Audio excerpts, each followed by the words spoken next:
Sureños, they wear blue. So the NF insignia, the sombrero, obviously it signifies the Mexican heritage. You got the dagger that signifies that this is a violent organization, and then each drop of blood characterizes its own individual meaning. So one drop of blood is for blood in, guys that have spilled blood coming into the organization, blood out, meaning anybody that tries to walk away from the organization, it's an automatic death sentence. And then the third drop of blood is for members that have honorably spilled blood, that have died in the course of, their career. I had Nuestra Familia tattooed on the back of my head, and I got that covered up. I had a star on my hairline when I had hair. That signified the NR. I had Familiano over my left eyebrow, being a family member in Spanish. And then I had a tattoo on the back of my forearm. I had an NF back there.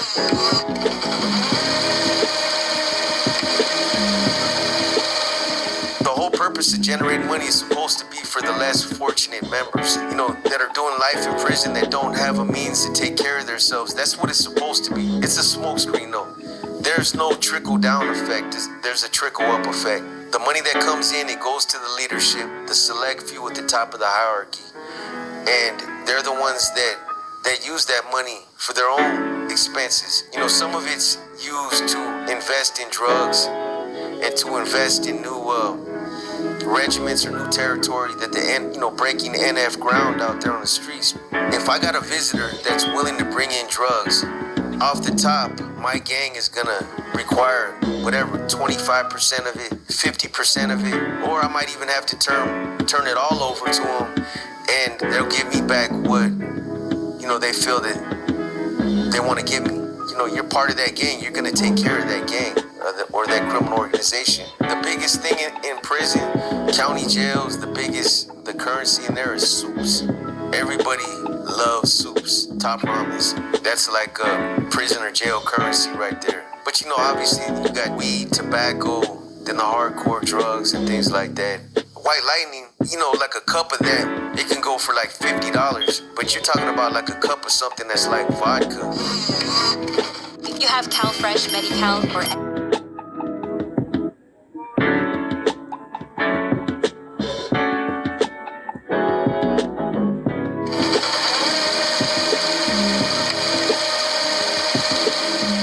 I learned early on from a young gang member that the more violent I was, the more blood that I spilled out there on the streets, the more respect I got. The fastest way to elevate yourself within the organization is by hurting people. So out on the streets, the structure, you have your regimental commander, second in command, your squad leaders, and then your manpower. I would have a second in command, and he would be my buffer. He would collect the money. He would make sure that everybody's following policy, issuing out the drugs, the guns that were coming in off the streets. That was to kind of keep me insulated. In the 90s, when it was a lot different, the regiments were called colonias back in those days. Everything was compartmentalized. You had a robbery crew, another crew that would sell dope. You had a wrecking crew. I think the influence has waned over the years, like a lot. In the 80s and the 90s, you couldn't testify against the NF and live in the same county. You wouldn't even want to be in California. The threat was very real back in those days. But once the 3-strike law came into effect, it kind of stepped away from the violent crimes and started doing almost exclusively selling drugs. The influence is there. People know that they're out there. They're in the cuts. They're functioning. It's just not it's not like it was.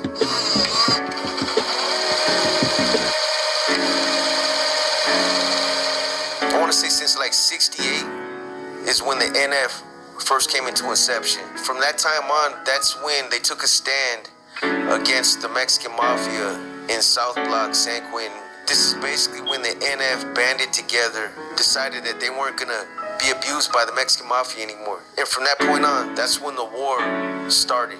So for almost the next 5 decades, that war was in effect. The truce actually started back in the SHU program in Pelican Bay.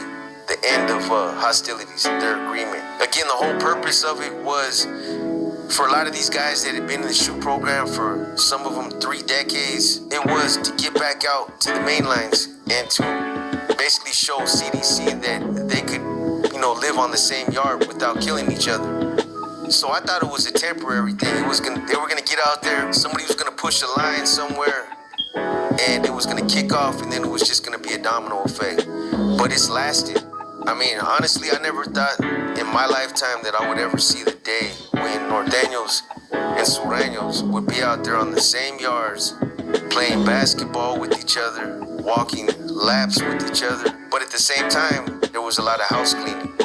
Guys that had issues, internal issues within their respective gang were getting dealt with. Whether it was over misconduct, something came up in their past or something like that, there was a lot of house cleaning. And then there was a lot of guys that didn't agree with the peace treaty. They felt like, you know what, I didn't sign up for this, man. What are we doing? What about all the brothers that have spilled blood in the past?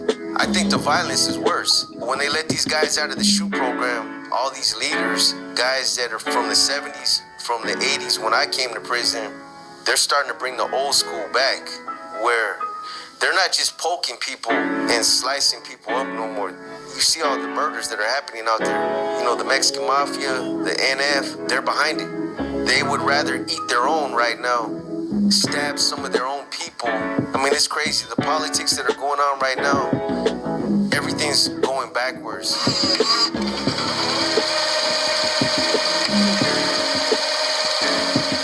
In 2004, I was arrested in a multi-agency investigation where I was the leader of a street crew, an NF regiment. So I was the main target in that investigation. On the first day, on June 11th, 2004, they raided around 8 houses that were all in relation to this investigation. On the first wave, they hit my house where I had all my guns. They hit another house where I had all my money. By 2005, that case continued to snowball. They put me in an observation cell because they said I had too much influence with the Norteños. So they wanted to keep me isolated. And during that time, my whole concern was, my girl, she had lupus. I was trying to do everything I could to make it easy on her. I knew I was in trouble, but I didn't want to tell her because she had lupus, and for somebody like that, stress is a killer. So during the first couple weeks, talking to her, my mom on the phone, I had some difficult conversations with them. What are you gonna do? Are you gonna sacrifice yourself? Think about your family for once. My mom kept pushing me to cooperate. She kept pushing me to cooperate. You need to cooperate. Do what you do. Your wife's out here dying. What are you gonna do? And I basically started pacifying her, telling her whatever I needed to tell her. Let the case play out. I haven't even been to court yet. So what they do is, and understandably, they release my phone calls of how I've been talking to my girl. And all my co-defendants hear these conversations, about cooperating. Trying to explain that to the NF, it was gonna fall on deaf ears. Because of who I was a leader. I get held to different standards because I know better. And I got no business talking like that. This is 5 years later now. People are still speculating that I'm cooperating. Come on, man, it's 5 years and there's no police reports, there's nothing. So somebody that had an agenda pushed the issue with leadership up in the Bay. They put a green light on me. Nothing happened. It was literally the dude that tried to, honoring the green light, tried to push a phone over in front of me on the tier. I still held my mud. I still wanted to be a part of the organization. 17 months later, they put me back on the active tier. I functioned for another 2 years, put another green light on me. And the second time it was just as bad as the first time. Somebody wanted to act like they were trying to spear me through the bars. The spear was like 2 feet, too short, didn't have a tip on it. My wife, she died. She ended up dying. My mom ended up dying. She passed away. So they did this at a time when I was already in a dark place. I'm looking at life. I was getting ready to plead out. But then they pulled that. So I was like, you know what? I'm done, man. The district attorney wants to wash me up. I'm in bad standings now with the NF. What do I do? Law enforcement again came up and they're like, you know what? Loyalty only goes so far. Come on, man. I agreed that I was done and that, that I would talk to him. that's what I did from that point on. I denounced my membership and, I agreed to cooperate. However, the cooperation that I gave was just, I didn't go in as a percipient witness. Everybody that I got arrested with was gone. So I went in there basically talking about what I'm talking about now, how gangs work. The judge struck 2 of my strike priors, which took me out of the 3 strikes and gave me 16 years, 8 months. I've been in the county jail almost 10 years. None of that had to happen. If the NF would have let me fight my case, I would have been a big dummy sitting in Pelican Bay right now with a life sentence. Yeah, I was one of the true believers. But, by them pulling the trigger twice, I felt betrayed.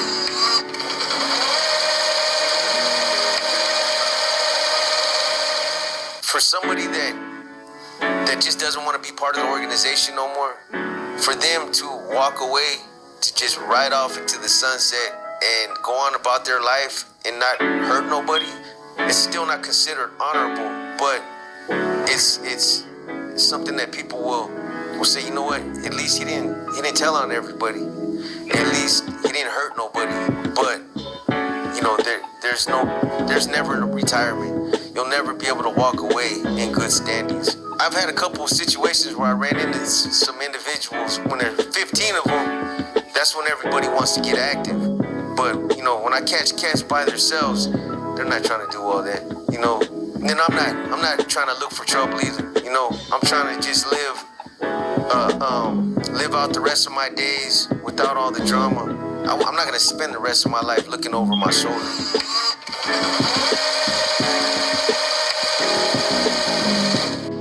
If you got hit, even if you were not...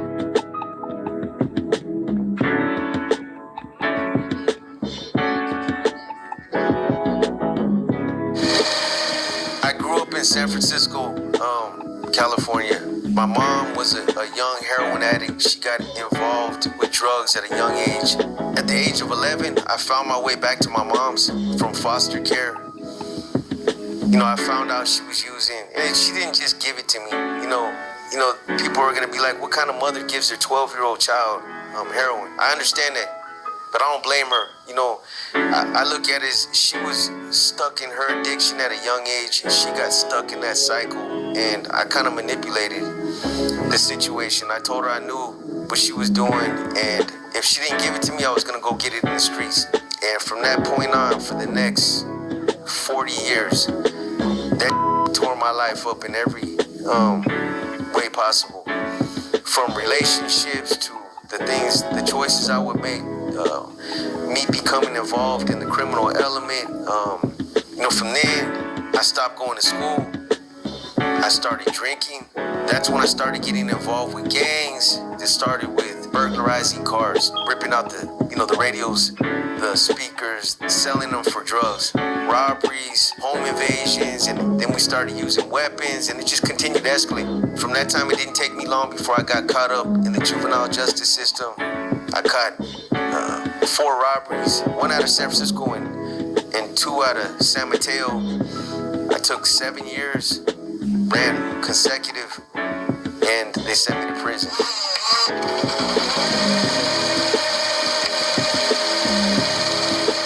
My book is, I've met, through talking to at-risk youth, I've talked to kids that have gotten in trouble. Probation officers come up and tell me that, these youngsters, they read your book, and we actually use your book as like a workshop type of thing. The name of the book is called Nuestra Familia, Broken Paradigm. And so I started doing a YouTube channel, Paradigm Media News. I got a series on my channel. One's called Inner Demons, and the other one's called War Stories. It's also therapeutical to talk about it, to try to help some of these youngsters that might be headed for that type of lifestyle. I give them the fine print that they don't hear about until it's too late, until they make a commitment and they find themselves in that situation. I've seen a lot of my homeboys die throughout the years. Most of them are gone. There's only 3 roads you're gonna travel in this lifestyle. You're either gonna spend the rest of your life in prison, you're gonna die trying to push the organization's advancement forward, or you're gonna turn your back. There's no pot of gold at the end of the rainbow.